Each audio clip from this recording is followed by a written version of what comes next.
सीरी फल के तीन पतैया तीनों का चनार हो।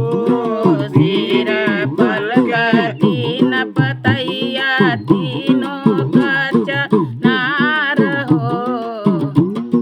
सीरी फल के तीन पतैया तीनों का चनार हो। ताई तरवा भोले गोसैया बैठे आसन मार हो। ताई तरवा भोल गोसैया बैठे आसन मार हो।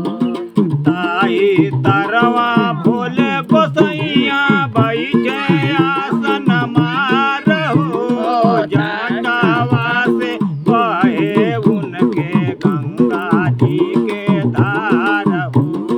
जटावा से बहे उनके गंगा जी के धार हो। जटावा से बहे उनके गंगा जी के धार हो।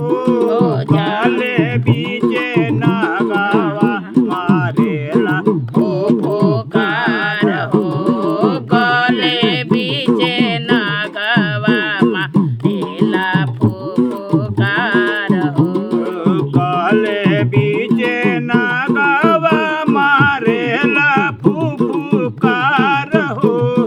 बूढ़ावा बैलवा पे भइला सवार हो। बूढ़ावा बयलवा पर भइला सवार हो। बूढ़ावा बैलवा पे भइले सवार हो। शिव के आपन गुरु बनाला तब